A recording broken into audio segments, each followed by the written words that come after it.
Hi friends, welcome to kitchen climate. எல்லோரும் எப்படி இருக்கீங்க? நான் ரொம்ப நல்லா இருக்கேங்க. வீடு மாறும்போது என்னோடய பெயிண்டிங்ஸ் எல்லாம் ஒரு வீடியோவை எடுத்து உங்களோட ஷேர் பண்ணியிருக்கேன். இப்போ பார்க்குற பிள்ளையார் பெயிண்டிங் வந்து எம்போஸ் பெயிண்டிங். இது வந்து ஒரு டைப் ஆஃப் பெயிண்ட் வச்சு அது கிட்டோட வந்துடும். அதை அப்படியே பெயிண்ட் பண்ண வேண்டியதா. இந்த கிருஷ்ணர் வந்து மீனாக்காரி பெயிண்டிங்னு சொன்னதான் ஞாபகம். ஸோ கரெக்டான எனக்கு பேர் தெரில. ஆனால் இதில் வந்து நான் ஆயில் பெயிண்ட் எல்லாமே யூஸ் பண்ணேன். இந்த கிருஷ்ணரோட ஸ்கின்னுக்கு ஆயில் பெயிண்ட்டும் சுற்றி எல்லாம் ஸ்டோன்லாம் வச்சு ஒரு சென்டரில் நான் கற்றுக்கிட்டேன். இந்த கிளாஸ் பெயிண்டிங் வந்து எனக்கு வீட்டுக்கு கீழே பிந்து ஹெப்சிபா அவங்க தான் என்னோடய பெயிண்டிங் குரு. அவங்க வந்து இது எனக்கு கற்றுக் கொடுத்தாங்க. ஆக்சுவலாக எனக்கு நேச்சுரலாகவே பெயிண்டிங்கில் ரொம்ப இன்ட்ரெஸ்ட்டு. ஃபஸ்ட்டு 2 பெயிண்டிங்கும் நான் வெளியில் போய் கற்றுக்கிட்டேன். அப்போ வந்து அவங்க வந்து நிறைய பெயிண்டிங்ஸ் தெரியும்னு சொல்லியிருந்தாங்க. நான் இருந்த வாடகை வீட்டுக்கு கீழ் வீட்டில் அவங்க இருந்தாங்க. ஸோ அப்போ நானும் என் ஃப்ரெண்டு அர்ச்சனாவும் சேர்ந்து அவங்கக்கிட்ட நாங்கள் அந்த பெயிண்டிங்ஸ்லாம் கற்றுக்கிட்டோம். அப்போ வந்து ஒன் பை ஒன்னாக வந்து அவங்கக்கிட்ட நான் கற்றுக்கிட்டேன். இதில் வந்து மிக்ஸ்டு கிளாஸ் பெயிண்டிங்கும் நான் கற்றுக்கிட்டேன். அதில் ஸ்டோன் ஒர்க் வச்சு எப்படி பண்ணுறது அப்படின்றதும் எனக்கு வந்து கற்றுக்கிட்டேன். ஆக்சுவலாக படிச்சுட்டு பசங்கள்லாம் ஸ்கூல் போனதுக்கப்புறம் வேலைக்கும் போகாமல் எந்த ஃப்ரெண்ட்ஸ்க்காவது கால் பண்ணணுன்னு நினச்சா கூட அவங்கெல்லாம் வேலைக்கு போயிட்டுருப்பாங்க. வீட்டில் யாரெல்லாம் இருப்பாங்கன்னா ஒரு ஓல்டேஜ் பீப்புள் எல்லாம் தான் இருப்பாங்க. 50 இயர்ஸ் மேலே இருக்கிறவங்க தான் வீட்டில் இருந்தாங்க. அம்மா, மாமியார் அந்த மாதிரி ஆட்கள்லாம்.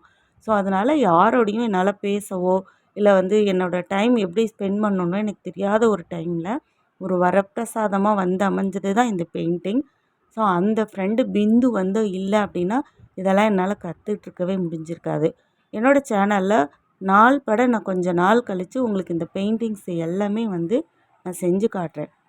இப்போ நீங்கள் பார்க்குற பெயிண்டிங் வந்து கலம்காரி. கிளாஸ் பெயிண்டிங்லேயே ஒரு 4-5 டைப் கற்றுக்கிட்டதுக்கப்புறமா கலம்காரி, மதுபானி, அதுக்கப்புறம் காஃபி பெயிண்டிங், அக்ரிலிக் பெயிண்டிங் அது எல்லாமே நான் கற்றுக்கிட்டேன். பேஸ்டல் பெயிண்டிங் கற்றுட்ருக்கும்போது அவங்க வந்து வீடு ஷிஃப்ட் பண்ண வேண்டிய ஒரு சுச்சுவேஷன் வந்துருச்சு. ஸோ அதனால் நான் வந்து பெயிண்டிங் கற்றுக்கிறத கொஞ்சம் நிறுத்த வேண்டியதாகிருச்சு. அவ்வளோதாங்க. நீங்கள் உங்களுக்கு என்னெல்லாம் ஹாபீஸ் வந்து பிடிக்கும்? வீட்டில் நீங்கள் ஃப்ரீயாக இருக்கும்போது என்னெல்லாம் பண்ணுவீங்க? நிறைய பேர் டெய்லரிங்கில் ரொம்ப ஸ்கில்லோடு இருப்பீங்க. அதே மாதிரி ஆரி ஒர்க் பண்ணுவீங்க. அதுக்கப்புறம் குக்கிங்கில் ரொம்ப இன்ட்ரெஸ்ட் இருக்கும். குக்கிங்லேயே பேக்கிங்லாம் நல்லா பண்ணுறவங்க நிறைய பேர் இருக்காங்க. நிறைய பலகாரம்லாம் செய்கிறாங்க. இதை பிஸ்னஸாகவும் பண்ணுறவங்க இருக்காங்க. இதை வந்து நான் பிஸ்னஸாக பண்ணணும்னு நினச்சி கற்றுக்கல. எனக்கு கிடைச்ச சான்ஸை மிஸ் பண்ணாமல் அந்த 1 இயர் வந்து நான் டைம் ஸ்பெண்ட் பண்ணி எனக்கு பிடிச்ச விஷயத்த நான் வந்து கற்றுக்கிட்டேன். இதில் என்ன ஒரு விசேஷம்னா, நான் வந்து சொந்த வீட்லேயும் ஆணி அடித்து இதெல்லாம் மாட்டலை.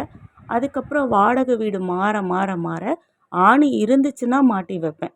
மற்றபடி வந்து வாடகை வீட்டுக்காரங்க ஆணி அடிக்கிறதுக்கு அலோவ் பண்ண மாட்டாங்க. ஸோ இந்த பெயிண்டிங் எல்லாம் பல வருஷங்களாக வந்து பரண் மேலேயே தான் இருக்குது. கிட்டத்தட்ட 10 வருஷத்துக்கு மேலே ஆச்சு. என்னால் முடிஞ்ச அளவுக்கு நான் காப்பாற்றி வச்சுக்கிட்டே இருக்கிறேன்.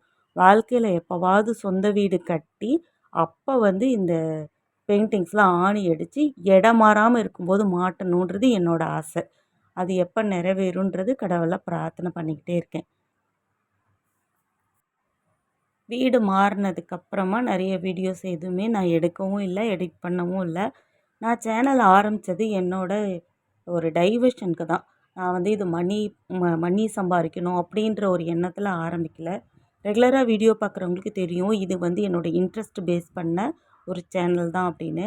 இதில் குக்கிங்கும் இருக்கும், என்னோடய லைஃப் ஸ்டைலும் இருக்கும், ஒரு சில என்னோடய இன்ட்ரெஸ்ட்டும் இதில் வந்து நான் வீடியோவாக கொடுத்துட்டு தான் வரேன். ஃபஸ்ட்டு பார்க்குற குருவி வந்து பேஸ்டல் பெயிண்டிங், அடுத்தது வந்து அக்ரிலிக் பெயிண்டிங். இப்போ நீங்கள் பார்க்குற பெயிண்டிங் பேர் வந்து வார்லி.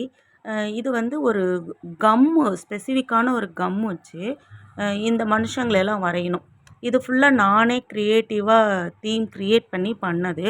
இதில் நம்மளோட தமிழ் கலாச்சாரம், விவசாயம் சார்ந்தது, விழாக்கள் சார்ந்தது, அப்புறம் நம்மளோட கலைகள் இது எல்லாத்தையும் நானே க்ரியேட் பண்ணிவிட்டு அந்த இது ஒரு நார்த் இண்டியன் பெயிண்டிங். அந்த கல்ச்சர் படி டான்ஸிங் பீப்புளும் நான் வரைஞ்சிருப்பேன்.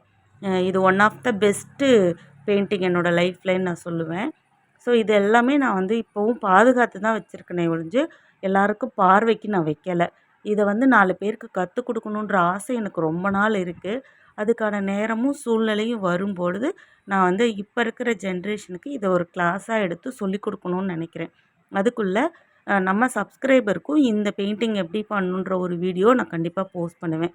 வியூஸ்க்காகவோ. ஸோ இது வந்து ஒரு என்டர்டெயின்மெண்ட் பேஸ் பண்ணியும் நான் வந்து இந்த வீடியோ வந்து நான் செய்யணும்னு நினைக்கல. இது வந்து இன்ட்ரெஸ்ட் இருக்க யாருக்காவது யூஸ்ஃபுல்லாகவும் ஹெல்ப்பாகவும் இருக்குன்றதுக்காக இதை நான் ட்ரை பண்ண போகிறேன். ஸோ அவ்வளோதாங்க. மீண்டும் ஒரு நல்ல வீடியோவில் உங்கள் எல்லோரையும் மீட் பண்ணுறேன். Thank you friends.